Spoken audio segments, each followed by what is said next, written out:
हे कृष्ण मधुसूदना, हे कृष्ण मधुसूदना,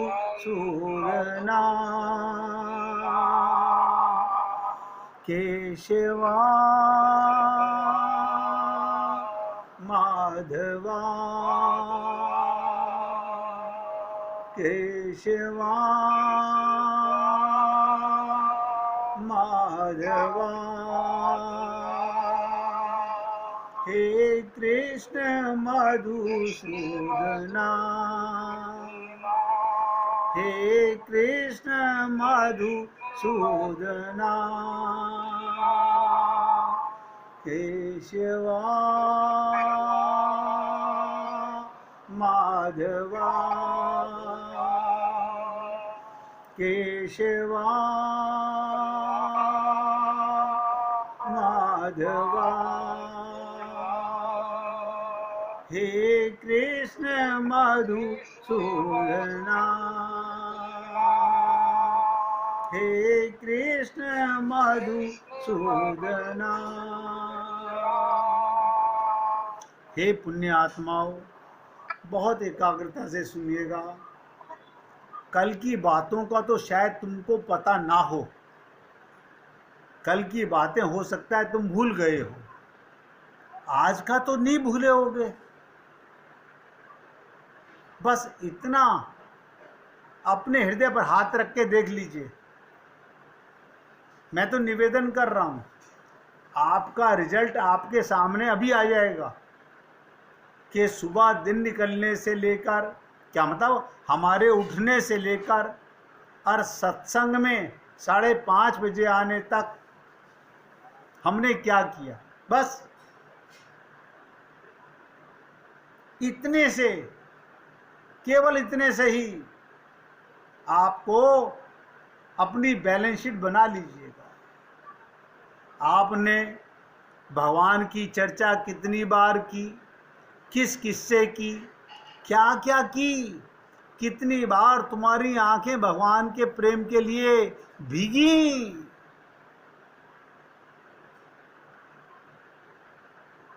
ये तुम्हारी कमाई है।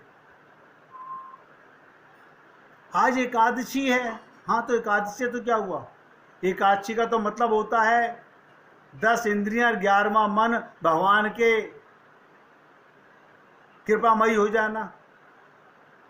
नहीं, हमने उपवास रखा हुआ है, उस बकवास से कुछ नहीं होने वाला,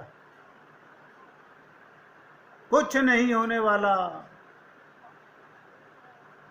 आपने सुबह से लेके अब तक कितनी संसार की बातें की, आप सोच लीजिए। सब पाप नोट हो रहे हैं भगवान के पास में। मैंने की मेरे नोट होंगे, आपने की आपके नोट होंगे। आप कहेंगे हमने 15 मिनट पूजा की, आधा घंटा पूजा की, उस पूजा के अंदर मन कहाँ पर था, कितने सेकंड भगवान से बातें की, कितने सेकंड भगवान के साथ आंखों में आगे डाल के चर्चा की, ये आपका हृदय जानता होगा। अब हमें ऐसे थोड़ी याद रहता है। तो कोई बात नहीं, मैं तो आज की बात कर रहा हूँ, कल की बात ही नहीं कर रहा हूँ।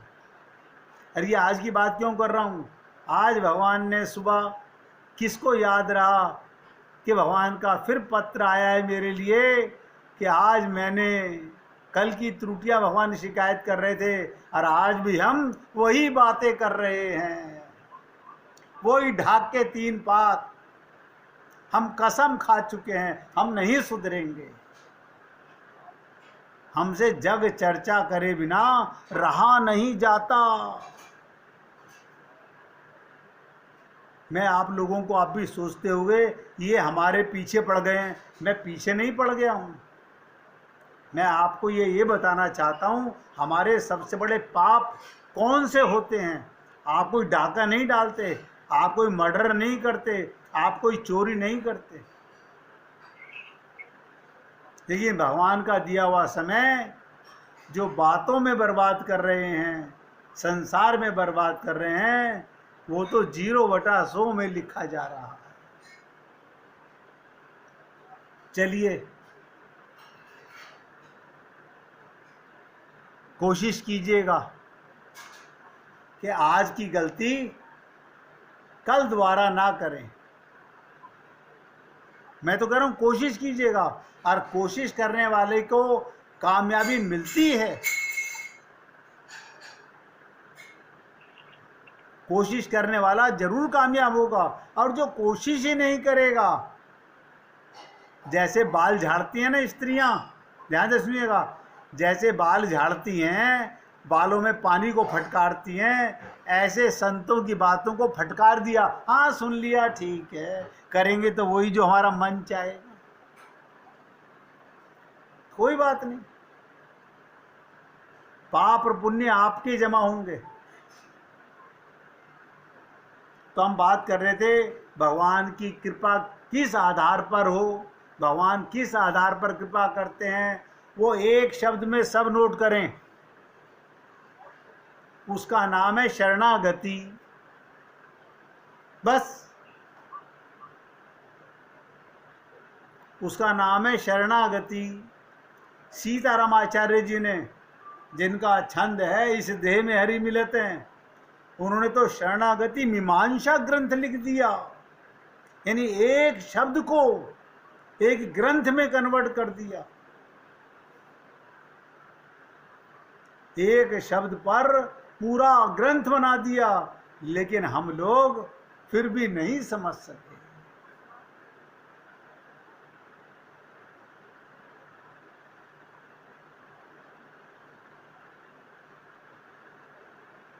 गीता के अंदर तो भगवान श्री कृष्ण ने खुल के कहा, तमेव शरणं गच्छ सर्वभावेन भारते।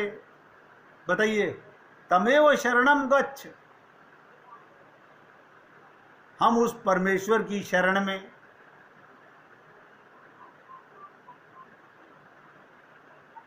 हे अर्जुन तू उसी ईश्वर की शरण में जा, तत्प्रसादात पराम शांति स्थानम प्राप्यसी शाश्वतम, तब उसकी कृपा होगी। ये मैं नहीं बोल रहा हूं, भगवान श्री कृष्ण के शब्द हैं, तब कृपा होगी। लेकिन हम तो, हमारा मन तो, हमारी बुद्धि तो संसार की शरण में है, परिवार की शरण में है। अरे बाबा, शरीर मिला था उनकी शरणागति के लिए, पूरा शरीर, सारी इंद्रियां परिवार की शरणागति में लगा दो, उनकी सेवा में लगा दो। मन की शरणागति नहीं करनी, वही अपने गुरु और भगवान की करनी है।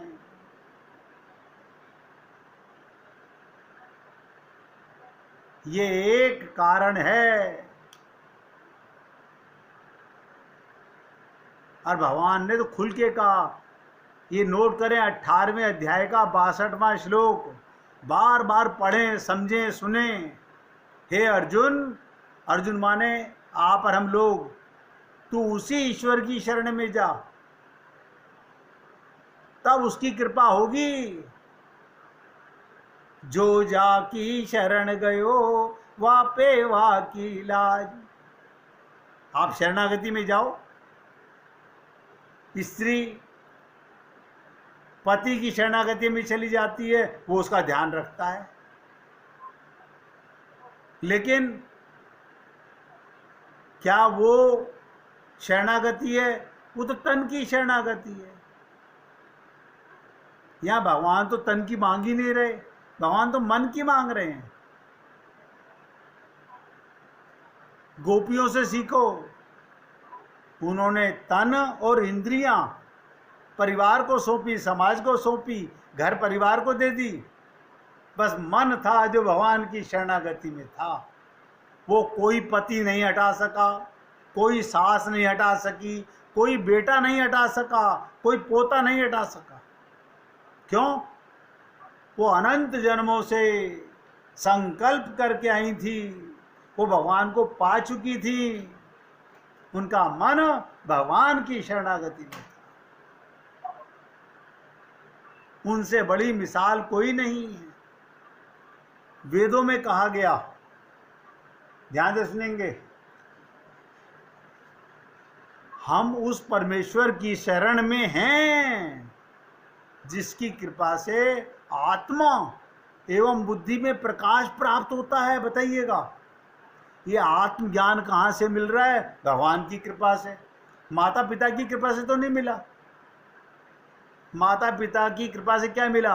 हमें मकान मिल गया, हमें धन मिल गया, हमें कार मिल गई, हमें दुकान मिल गई, हमें फैक्ट्री मिल गई।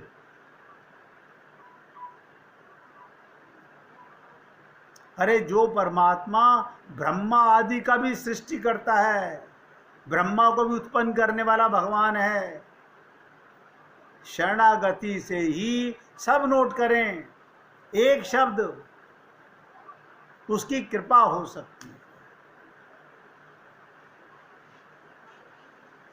देखो, मैं तो आप लोगों से निवेदन करके, क्योंकि सेवक हूं ना, मेरे गोविंद ने, मेरे गुरु ने मेरे सागर में जो डाला मैं तो आपको पिला दूंगा। अब आपने कितना पिया, कितना उड़ा दिया, नहीं अंदर ले गए, ये आपका हृदय जानता होगा।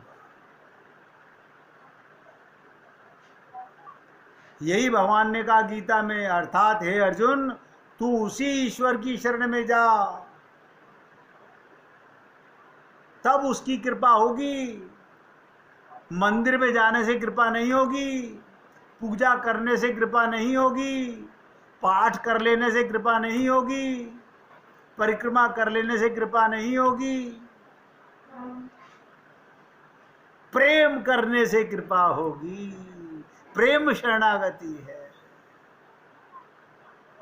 अब प्रेम होता है संबंध बनाने से। अब भगवान कहते हैं तब तू मेरा परम धाम, परम शांति प्राप्त कर सकेगा। इसलिए देखिए, मैं जिनकी सेवा कर रहा हूं वो ये कभी नहीं कह सकते कि हमको सुनने को नहीं मिला था, हमें किसी ने बताया नहीं था।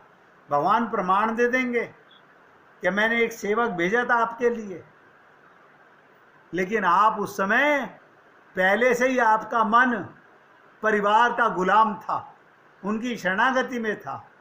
आपने सुना और उड़ा दिया।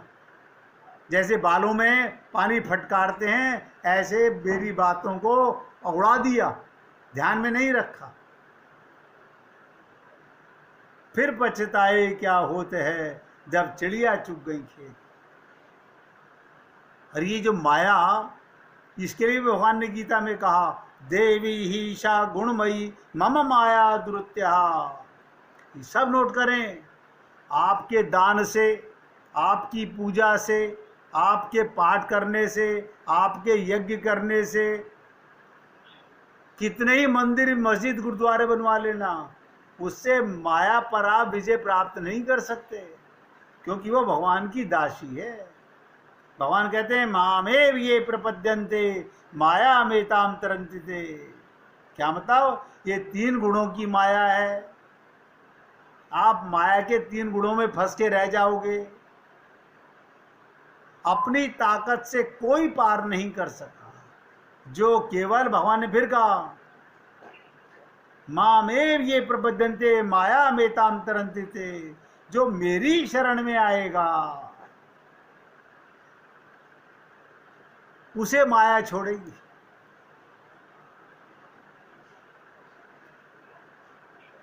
अब आप बताइए, वेदों से आपको बता दिया गया, गीता से आपको बता दिया गया, कि राधा रानी, राधा और कृष्ण 2 नहीं हैं। भगवान की प्रेमा शक्ति का नाम राधा है। भगवान की प्रेमा शक्ति का ही नाम राधा है। राधा का आधा अंग कृष्ण का है और कृष्ण का आधा अंग राधा का है। ये राधा कृष्ण 2 नहीं। वो कहते हैं कि तुम मेरी आत्मा हो, कृष्ण कहते हैं तुम मेरी आत्मा हो। और राधा की कृपा, हेतु की कृपा इसी शरीर में मिल सकती है। कल भी मैंने आपको कथा सुनाई थी कि व्याकुलता किसे कहते हैं, कि राधा रानी गोविंद के लिए कितनी व्याकुल है, प्रेम के लिए कितनी व्याकुल है। आप कहेंगे हम भी बहुत प्यार प्रेम के लिए बहुत व्याकुल रहते हैं, हमारा बेटा ना आए, हमारा पति ना आए, हमारे पापा ना आए, हमें देखो हमें कितनी व्याकुलता होती है। वो शरीर की व्याकुलता है, आत्मा की व्याकुलता नहीं है। शरीर का मन, माइक मन संसार की व्याकुलता करेगा।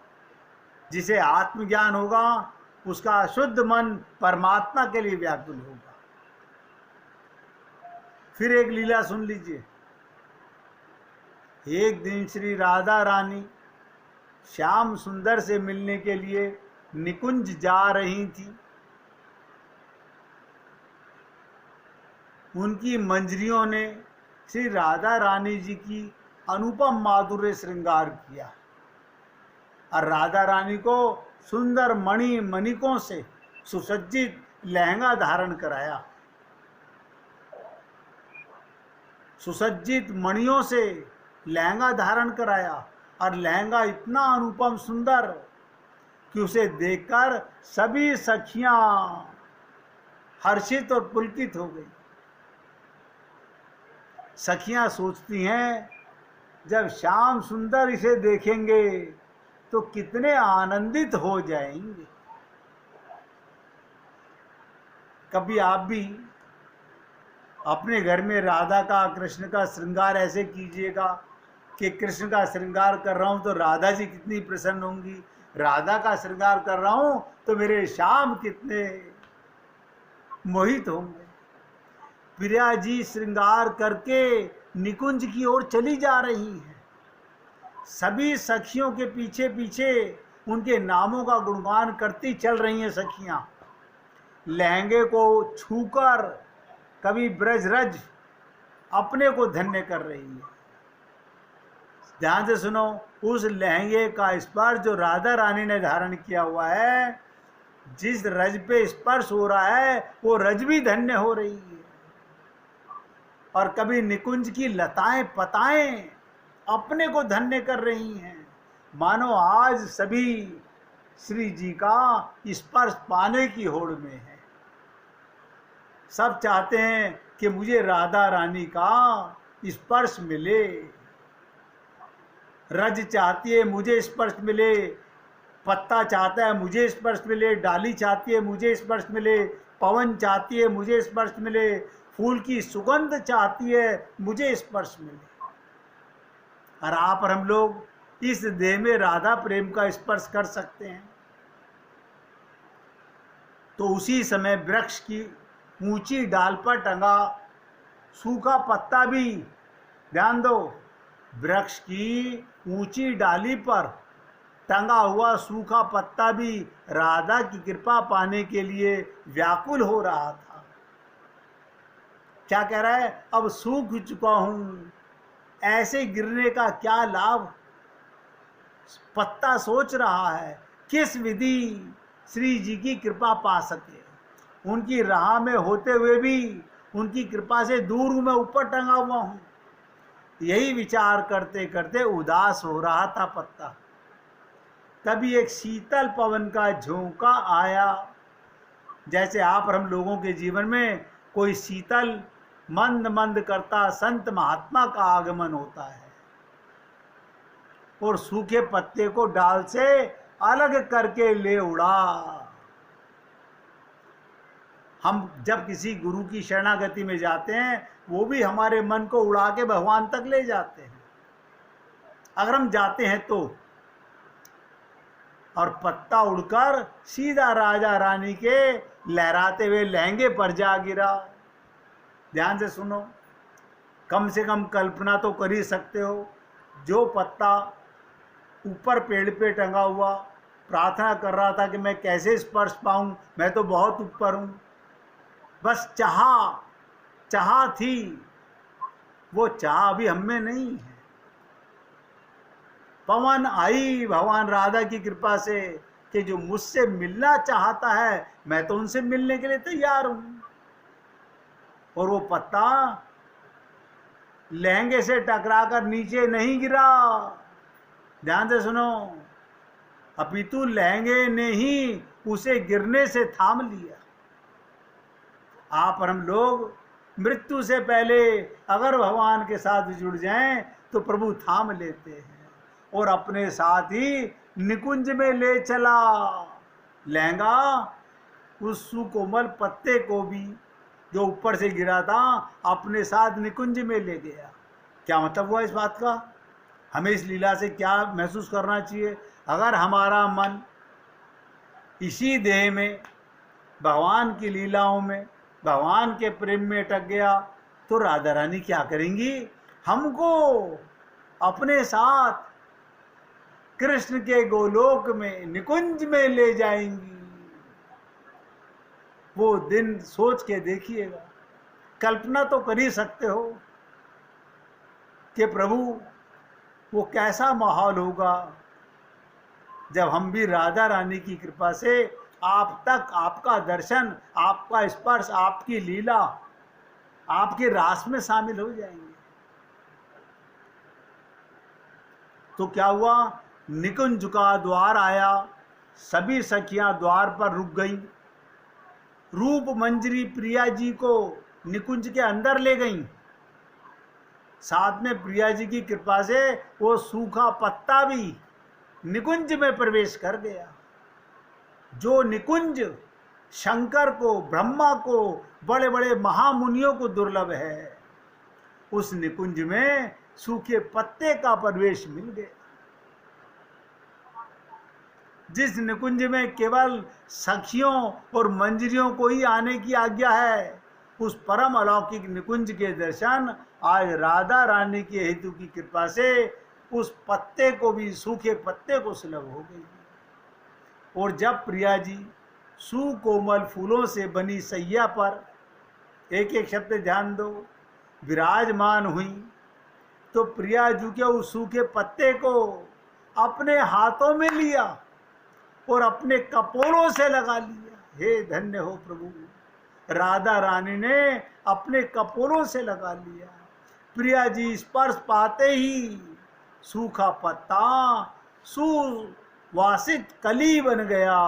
वो प्रिया जी ने उसे अपने निकुंज में हमेशा के लिए रख दिया, हमेशा के लिए अपने निकुंज में रख लिया। ऐसी है प्रिया जी की हेतु की कृपा, जो एक बार उनकी शरण में आ जाए, हमेशा हमेशा के लिए उसे अपने आश्रय में ले लेती हैं।